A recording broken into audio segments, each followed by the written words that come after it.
Welcome back to The Great Give. I'm Babs Rawls-Ivy. This is not Love Babs Love Talk today because we are in the 36-hour radiothon for in conjunction with the Community Foundation of Greater New Haven. Ratasha Smith here is repping the Community Foundation of Greater New Haven. Yes, I am. Give us a money update. A money update. Last time I checked, we'd already reached $1 million. So right now, with the refresh, we're at $1,032,243,000. Oh shoot! So Mary Guerrera.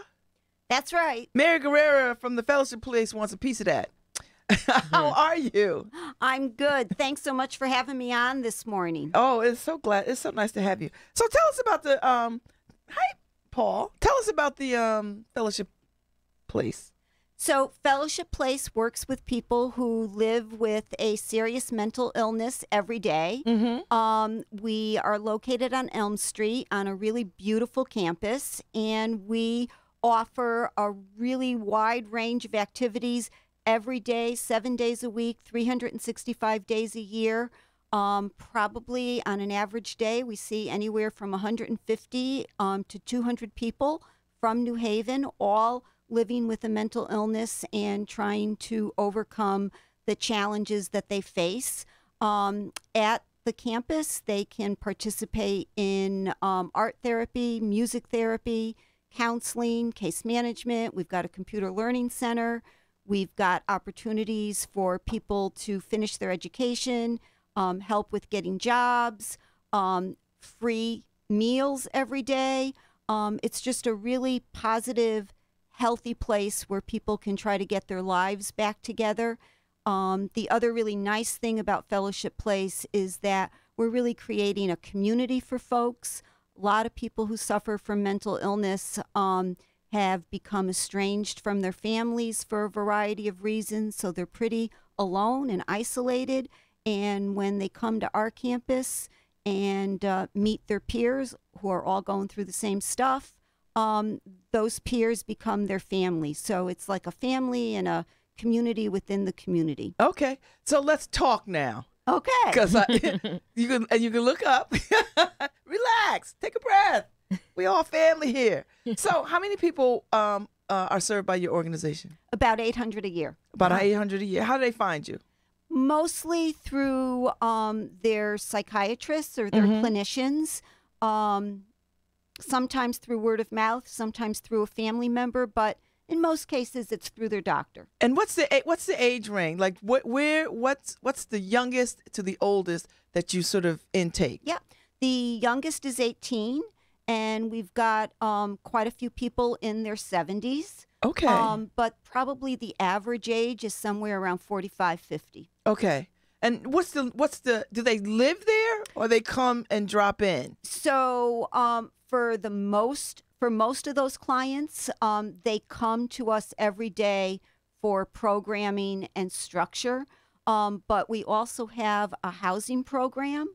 So we have 4 apartment buildings that house about 45 folks. Okay. But the majority of our people just come every day for day programming. And so that helps whoever their caregiver is have a little bit of respite time when they drop off a client, or do clients just show up on their own? They show up on their own. Most of the people that we see are living by themselves, or they live in group homes or halfway houses.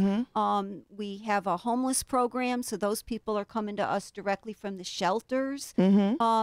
Very few of the people that we work with have family. Okay. And that's why I said we become so important. We're really like a family and a community within the community. So what's your goal today? What's your Great Give goal? Did you set one? We didn't officially set one, but we have received some cuts from the State Department of Mental Health and Addiction Services, which is our biggest funding source. So we are looking to expand our donor base to help make up for those cuts. Last year we were cut about $75,000. Ooh, so that's got to hurt. Yeah, it does. It does, especially when you're running a place that's open 7 days a week, 365 days a year. Wow. So that's a lot because you have to have a staff around the clock, kind of. Exactly. Okay. All right. Exactly. So how long have you been the executive director?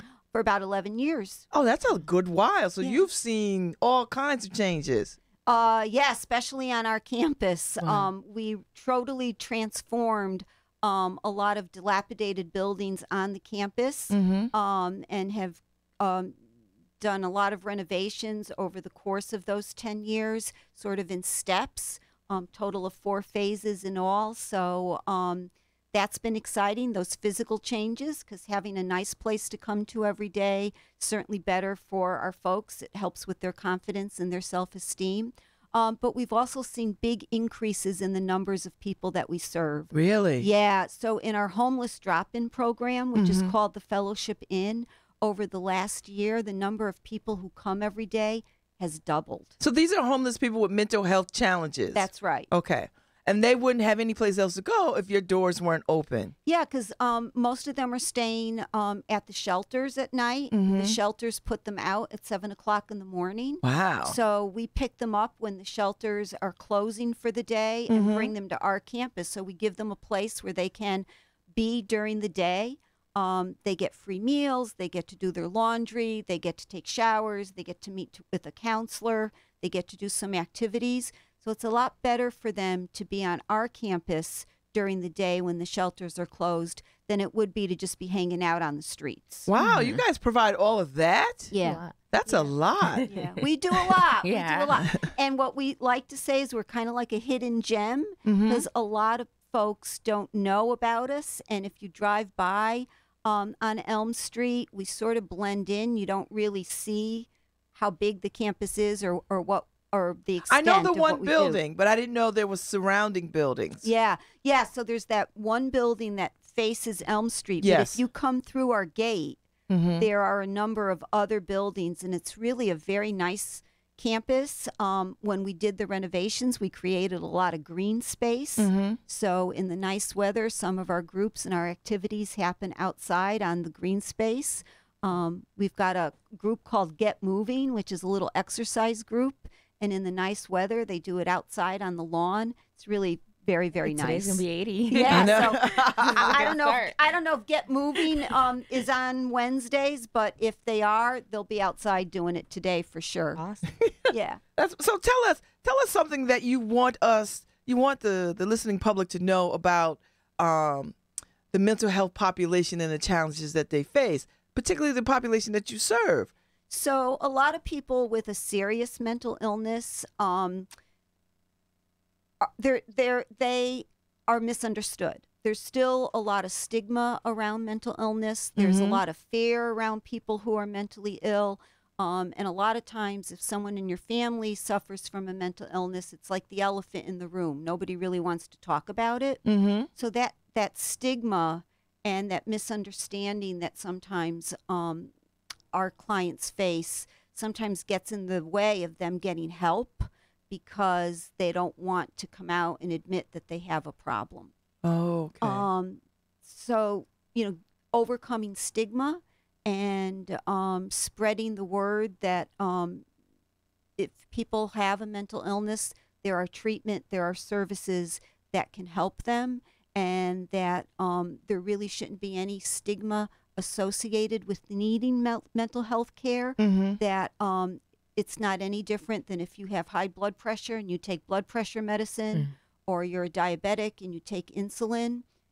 If you have a mental health problem, you may need to have some medication or other forms of supports and treatment to help you. The other thing that I think is important for people to know is that people can have a mental illness and still be very, very productive and be contributing members of the communities. And one of the things that we do at Fellowship Place is really encourage our folks to find ways that they can give back to the community and be involved in the community. So just for example, Sunday was the Connecticut Hunger Walk, which is a big fundraising event for the Connecticut Food Bank. We had a team participate in that walk, a team of our clients, because we get a lot of food from the food bank. So we say, hey, they help us, we've got to help them. Oh, that's wonderful. Yeah.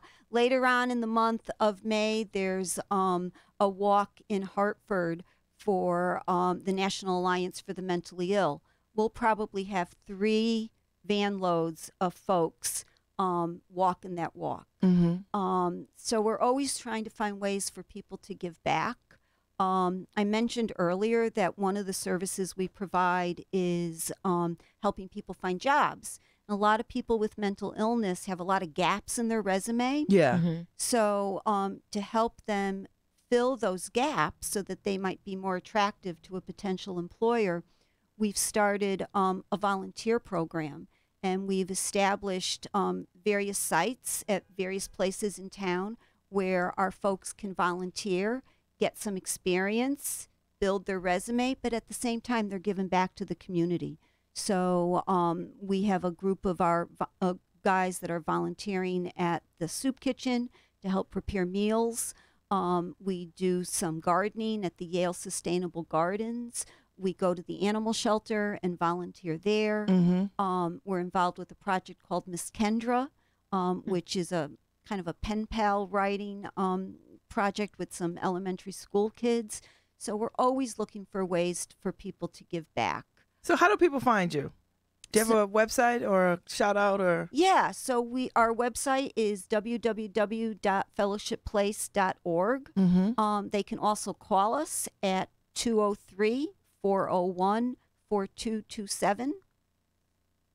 And we're always happy to hear from people who may need our service or from family members who are concerned about a relative and want to find out about services. And we're really, really always very happy to hear about people who want to support us financially and make a donation. That's right. So today's a great give. And if you want to give to the Fellowship Place, today would be the best possible. Well, it's not the best, the only day, but it is a really good day to sort of do it because we are part of this 36-hour radiothon, and they are part of this communal give. Yeah, and I think at the last time I checked, we only had a little over 20 donors, so I'd love to double that number because every single dime that's raised gets invested back in the people that we serve. And this year in particular, we're looking for monies for art supplies. We need to replace some computers in our computer learning center. So every single dime will help us achieve those goals. Good. Because mental health touches us all.